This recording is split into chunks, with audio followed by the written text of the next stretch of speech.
नमस्कार, डीवीएन टीवी की खास खबरों में आपका स्वागत है। मैं हूं आपके साथ नेहा। आज हम इस बुलेटिन में जानेंगे भारत पाकिस्तान तनाव के चलते आईपीएल मैच खेला जाएगा या नहीं। बात करेंगे पाकिस्तान पर एक्शन के बाद अब मंथन पर। एक नजर डालेंगे भारत पाक के जंग हालातों पर। जानेंगे तेल और गैस सप्लाई को लेकर इंडियन ऑयल के तरफ से क्या आया बयान। देखेंगे पाकिस्तान या भारत किसे मिल रहा किसका साथ। और बुलेटिन के आखिर में जानेंगे एयरपोर्ट के बदले गए सिक्योरिटी रूल्स को। लेकिन इन सभी खबरों से पहले एक नजर आज की कुछ हेडलाइंस पर।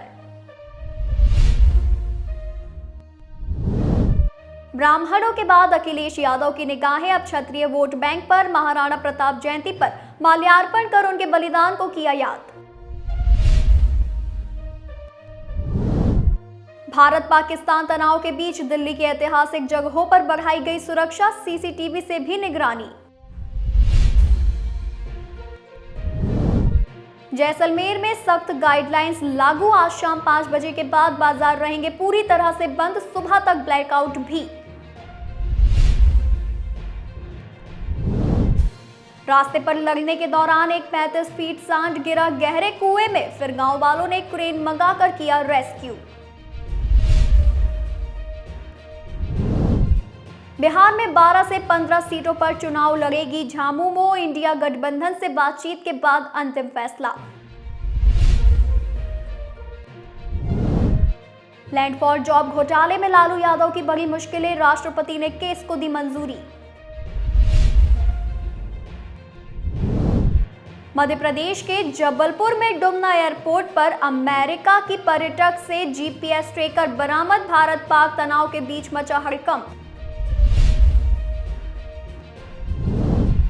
मध्य प्रदेश का इंदौर शहर बना देश का पहला भिखारी मुक्त शहर। भीख मांगने और देने पर भी लगा प्रतिबंध।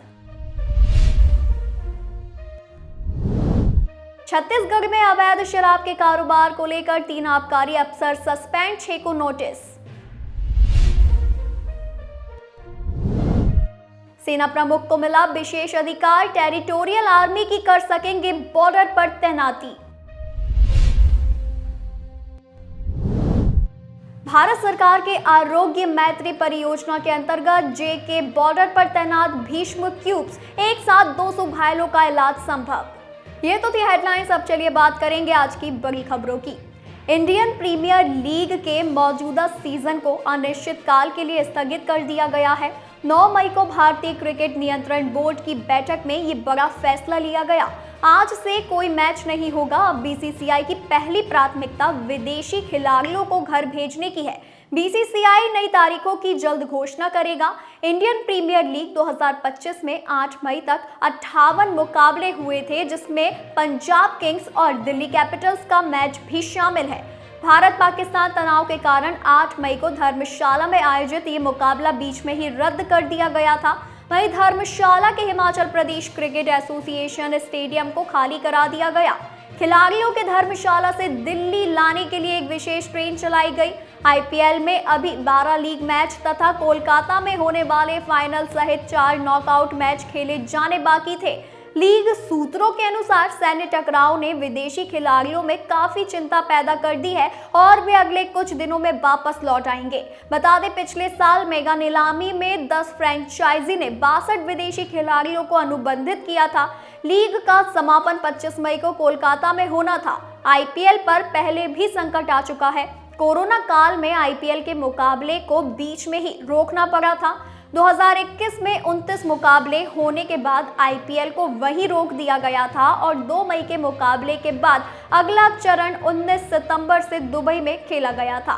भारत ने 22 अप्रैल को पहलगाम आतंकी हमले के एक पखवाड़े के बाद पाकिस्तान और पाकिस्तान अधिकृत कश्मीर में आतंकवादियों के ठिकानों पर मिसाइल हमले किए। पहलगाम हमले में 26 लोग मारे गए थे। हवाई हमले के अलार्म और जम्मू में विस्फोट जैसी आवाजों की खबरों के बीच गुरुवार को पंजाब के पठानकोट, अमृतसर, जालंधर, होशियारपुर, मोहाली और केंद्र शासित प्रदेश चंडीगढ़ सहित भारत के कई जिलों में ब्लैकआउट लागू कर दिया गया। पाकिस्तान के साथ तनाव के बीच केंद्र सरकार के 4 मंत्रालयों की महत्वपूर्ण बैठक हो रही है। इसमें रक्षा मंत्री, गृह मंत्री और स्वास्थ्य मंत्री ने अलग अलग समीक्षा बैठकें की है। जबकि वित्त मंत्री निर्मला सीतारमण आज शाम में बैठक करेंगी। दरअसल बीते दिन पाकिस्तान ने देश के सीमावर्ती इलाकों में ड्रोन अटैक किया, जिसका भारत के एयर डिफेंस सिस्टम ने करारा जवाब दिया। उसने पाकिस्तान की मिसाइलों को हवा में ही मार गिराया। भारत की जवाबी कार्रवाई के बाद पाकिस्तान में बौखलाहट साफ देखी जा रही है। इस बीच भारत में भी समीक्षा बैठकें की जा रही हैं। शुक्रवार को पहली बैठक रक्षा मंत्री राजनाथ सिंह ने ली। सेना के तीनों अंगों के प्रमुख और सीडीएस के साथ पाकिस्तान के साथ जारी ऑपरेशन सिंदूर की समीक्षा और आगे की रणनीति पर चर्चा की। दूसरी बैठक गृह मंत्री अमित शाह ने बीएसएफ और सीआईएफ के डीजी, खुफिया विभाग के प्रमुख और गृह सचिव के अलावा गृह मंत्रालय के कई वरिष्ठ अधिकारियों के साथ की, जिसमें बॉर्डर पर पाकिस्तान की हरकतों से नागरिकों की सुरक्षा, देश में आंतरिक सुरक्षा की हालत और देश के कई महत्वपूर्ण और सामरिक संस्थाओं की सुरक्षा पर समीक्षा की जा रही है। तीसरी बैठक स्वास्थ्य मंत्री जेपी नड्डा ने ली। उन्होंने स्वास्थ्य विभाग के सभी वरिष्ठ अधिकारियों के साथ और फार्मा विभाग के सभी वरिष्ठ अधिकारियों के साथ बैठक कर इस बात की समीक्षा की है कि देश में अस्पतालों और सरकारी स्वास्थ्य सुविधाओं की हालत कैसी है और आपात हालात के लिए जरूरी दवाओं की उपलब्धता पर समीक्षा की। चौथी महत्वपूर्ण बैठक वित्त मंत्री निर्मला सीतारमण ने बुलाई है। इस बैठक में वित्त मंत्री निर्मला सीतारमण आज शाम बैंकों और वित्तीय संस्थानों की साइबर सुरक्षा तैयारियों पर समीक्षा बैठक की अध्यक्षता करेंगी। इसमें इस बात पर फोकस हो सकता है कि साइबर अटैक की स्थिति से कैसे निपटा जाए। सभी मंत्रियों ने अपने अपने मंत्रालयों के वरिष्ठ अधिकारियों के साथ बैठकें की, जिसमें सीमा और आंतरिक सुरक्षा व्यवस्था, सीमावर्ती राज्यों, वित्तीय व्यवस्था और स्वास्थ्य सेवाओं को लेकर समीक्षा की जा रही है। इस सिलसिले में पांचवी अहम बैठक कृषि मंत्री शिवराज सिंह चौहान ले रहे हैं। वे अन्न की उपलब्धता को लेकर समीक्षा बैठक कर रहे हैं। उन्होंने कहा, हम आतंकवादियों को नहीं छोड़ेंगे। हमने आतंकी ठिकानों पर हमला किया, लेकिन नागरिकों पर नहीं। कृषि विभाग के तौर पर हमारी जिम्मेदारी खाद्य सुरक्षा सुनिश्चित करना है। हमारे कृषि भंडार भरे हुए हैं। गेहूं, चावल या अन्य अनाज हमारे पास पर्याप्त मात्रा में है। भारत पाकिस्तान के बीच युद्ध के हालात बने हुए हैं। चंडीगढ़ और अंबाला में शुक्रवार को हवाई हमले की चेतावनी दी गई है। चंडीगढ़ में सेना की वेस्टर्न कमांड है, एनआईए का भी दफ्तर है। अंबाले में एयरफोर्स स्टेशन मौजूद है। इस बीच एलओसी पर पाकिस्तानी फौज 3 दिन से लगातार फायरिंग कर रही है। इसमें 17 नागरिकों की मौत हुई। इसमें 5 बच्चे भी शामिल हैं। केंद्र सरकार ने एक नोटिफिकेशन जारी किया है। इसमें कहा गया है कि सेना प्रमुख चाहे तो वे टेरिटोरियल आर्मी के अफसरों, जवानों को बुला सकते हैं। रक्षा मंत्री राजनाथ सिंह को सेना प्रमुख general Upendra Dwivedi, navy chief admiral Dinesh Tripathi, air chief marshal AP Singh और सीडीएस अनिल चौहान ने ताज़ा हालात की जानकारी दी। गृह मंत्री भी बीएसएफ, सीआईएसएफ के अफसरों के साथ मीटिंग कर रहे हैं। उन्होंने भारत पाकिस्तान बॉर्डर और एयरपोर्ट्स की सिक्योरिटी की जानकारी दी। कृषि मंत्रालय और स्वास्थ्य मंत्रालय ने भी तैयारियों को लेकर मीटिंग की। ऑपरेशन सिंदूर के बाद भारत पाकिस्तान के बीच बढ़े तनाव को देखते हुए उत्तराखंड में हाई अलर्ट घोषित किया गया है। राज्य भर में सुरक्षा को लेकर पुलिस और खुफिया एजेंसियों को सतर्क कर दिया गया है। खासकर नेपाल सीमा से सटे जिलों में अतिरिक्त चौकसी बरती जा रही है। राजधानी देहरादून में गुरुवार देर रात सघन चेकिंग अभियान चलाया गया, जिसमें संदिग्धों से गहन पूछताछ की गई। एलओसी से सटे पुंछ में पाकिस्तान की ओर से गोलीबारी लगातार जारी है। जानमाल के नुकसान की लगातार तस्वीरें आ रही हैं। इसी बीच 7 मई का एक सीसीटीवी वीडियो सामने आया है। वीडियो में एक घर में खड़ी गाड़ी के पास पाकिस्तानी गोला आकर गिरता दिख रहा है। राजस्थान के श्रीगंगानगर में भी शाम 7 बजे के बाद बाजार बंद करने के आदेश जारी किए गए हैं। सीमावर्ती गांव में रहने वाले लोगों को पूरी तरह से ब्लैकआउट करने और खिड़कियों, दरवाजों को ढकने के लिए कहा गया है। केंद्रीय कृषि मंत्री शिवराज सिंह चौहान ने अधिकारियों के साथ बैठक के बाद कहा कि हमारे कृषि भंडार भरे हैं। हम आतंकियों को नहीं छोड़ेंगे। हमने आतंकी ठिकानों पर हमला किया, नागरिकों पर नहीं। कृषि विभाग के तौर पर हमारी जिम्मेदारी फूड सिक्योरिटी सुनिश्चित करना है। पाकिस्तान के साथ सीमा पर बढ़ते तनाव के बीच देश की सबसे बड़ी तेल company Indian oil corporation limited यानी IOCL ने लोगों को राहत भरी खबर दी है। IOCL की तरफ से शुक्रवार को लोगों से अपील की गई है कि तेल और LPG की खरीदारी घबराहट में नहीं करें। इंडियन ऑयल की तरफ से कहा गया है कि तेल का पर्याप्त स्टॉक है और सप्लाई में किसी तरह की बाधा नहीं है। दरअसल भारतीय सेना की तरफ से ऑपरेशन सिंदूर के तहत पाकिस्तान में आतंकियों के ठिकानों को नष्ट किया गया।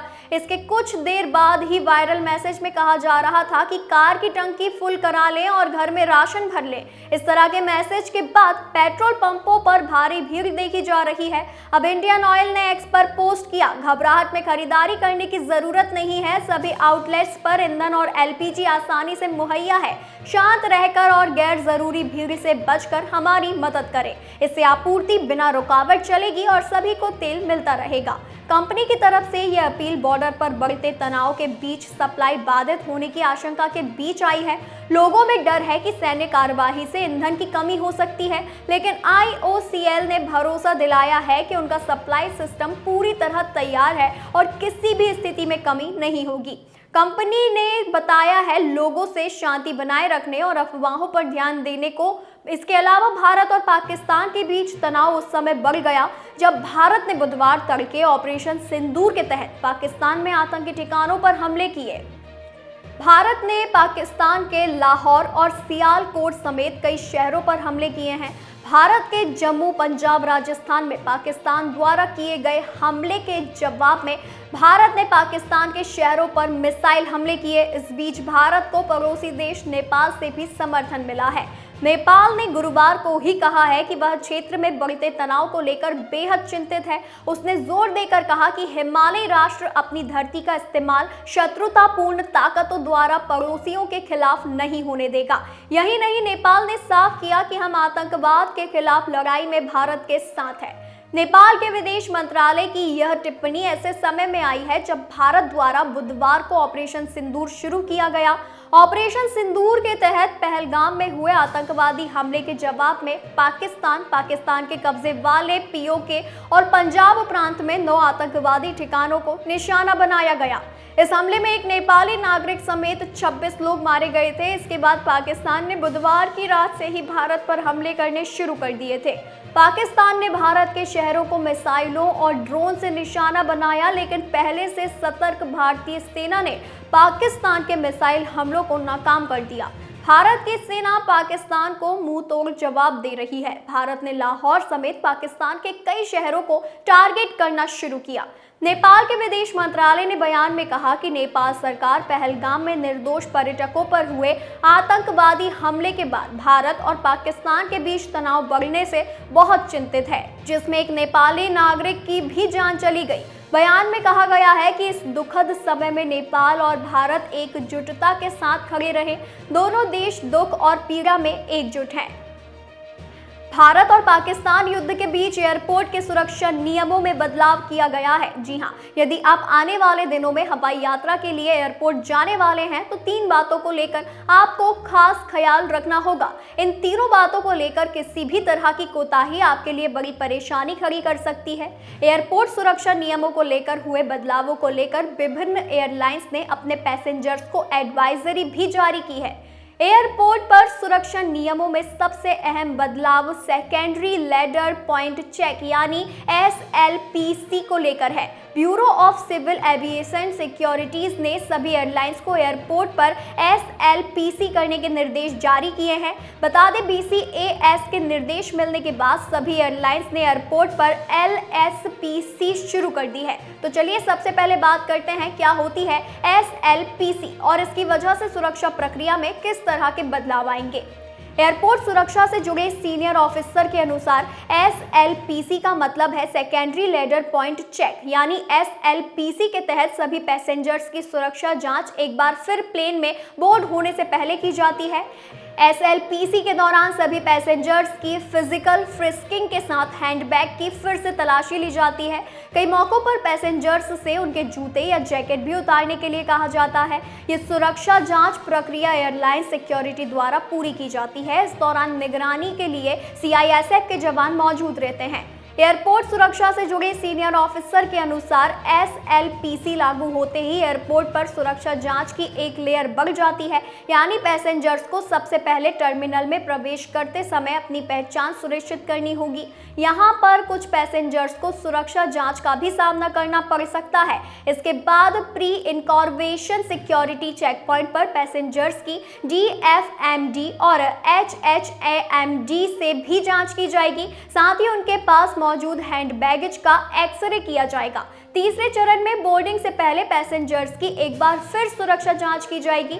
सीनियर ऑफिसर के अनुसार अक्सर SLPC के दौरान कुछ पैसेंजर अपना गुस्सा जाहिर करने के लिए ऐसी बात कर देते हैं जिससे अन्य पैसेंजर्स के बीच भय पैदा हो सकता है। उदाहरण के तौर पर कई पैसेंजर्स के मुंह से झुंझलाहट में निकल जाता है कि चेक कर लो मेरे बैग में बम है या फिर आतंकवादी लग रहा हूं। तो इस तरह की बात पैसेंजर्स को बड़ी मुसीबत में डाल सकती है।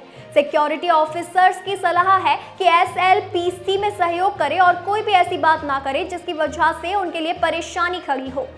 वहीं आज के लिए बस इतना ही। ऐसी ही खबरों को जानने के लिए देखते रहिए DVN TV न्यूज़।